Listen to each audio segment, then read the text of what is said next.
আসসালামু আলাইকুম প্রিয় দর্শক ভাই বোনেরা, আশা করি সবাই ভালো আছেন। সবজির খোসার উপরে কিভাবে গাছের বীজ দেওয়া যায় তাই নিয়ে আজকের ভিডিও। এখানে একটা বালতি দিয়ে আমি কিছু গার্ডেনের মাটি নিয়েছি, তারপরে উপরে দিয়ে দিলাম কিছু সবজির খোসা। সবজির খোসা দিয়ে গাছ খুব সুন্দর হয়, সরাসরি গাছ বসানো যায় না, 1 মাস ওয়েট করতে হয়। তার উপরে দিয়ে দিলাম আবারও গার্ডেনের মাটি। মাটি দিয়ে পুরোপুরি ঢাকা দিয়ে দিতে হবে সবজির খোসাগুলো, যাতে দেখা না যায়। আরও কিছু মাটি দিয়ে আমি এটাকে পুরো ঢেকে দেব।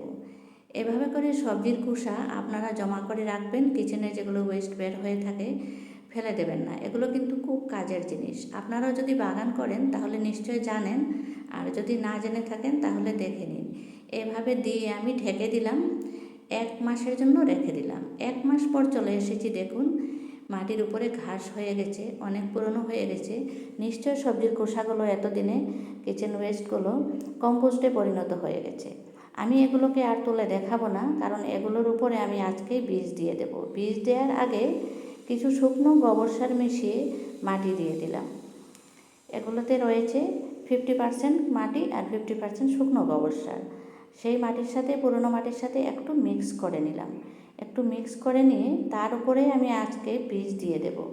ঠিক এইভাবে করে আমি আমার বাগানে অনেক ধরনের সবজি করেছি, আপনারা নিশ্চয়ই দেখতে পেয়েছেন। আর যদি না দেখে থাকেন, আজকেই নতুন এসেছেন, তাহলে অতি অবশ্যই আমার চ্যানেলটাকে সাবস্ক্রাইব করে দিয়ে আমার সাথে থাকবেন। আমার হাতে দেখুন কিছু বরবটির বীজ, মাত্র 4টে নিয়েছি, কারণ একটা বালতি, যেহেতু বালতিটা বেশি বড় নয়, মাত্র 4টে বীজ দিচ্ছি। কারণ বেশি দিলে পরে বেশি হয়ে যাবে, গাছগুলো উঠিয়ে ফেলতে হবে। এক জায়গাতে বেশি গাছ কখনো দেবেন না। বরবটির বীজগুলো আমি দিয়ে দিলাম। এই সিজনে বরবটির গাছ খুব ভালো হয় এপ্রিল মাসে দিলে, আর আমি আগেও দিয়েছি, সেই গাছটা অনেক বড় হয়ে গেছে। আমার বীজ দেওয়া হয়ে গেল এখানে। ঠিক এইভাবে করে সবজির খোসা দিয়ে আমি আরও অনেক গাছ লাগিয়েছি। দেখুন এই বেডটাও আমি ঠিক এইভাবে করে তৈরি করে চাল কুমড়ার গাছ লাগিয়েছিলাম। দেখুন চাল কুমড়ার গাছ অনেক গ্রোথ হয়েছে, আর ছোটো ছোটো কুমড়াও ধরেছে। আমি আপনাদেরকে দেখাচ্ছি, ফুল এসে গেছে, জ্বালা এসে গেছে।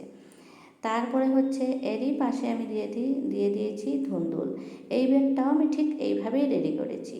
তারপরে করলাও আমার এইভাবেই বেড রেডি করে দিয়েছি। করলা ধরেছে, দেখুন ছোটো ছোটো করলা এসেছে। আপনাদেরকে একটু কাছে থেকে দেখাচ্ছি। করলা ফলন কিন্তু খুব ভালো হয় ছাদ বাগানে, আপনারা এটা কিন্তু করবেন। করলাতে খুব একটা যত্নের প্রয়োজন হয় না। তাছাড়া আমার কাছে রয়েছে ড্রাগন গাছ, আর এদিকটায় বরবটি গাছ আগে দিয়েছিলাম, সেটাও অনেক সুন্দর মাশাআল্লাহ গ্রোথ হয়েছে।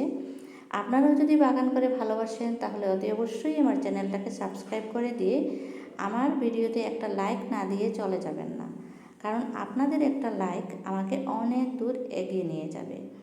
সবাই মিলে বাগান করুন যদি আপনাদের কাছেও ছোট্ট একটা ছাদ থাকে। Happy gardening.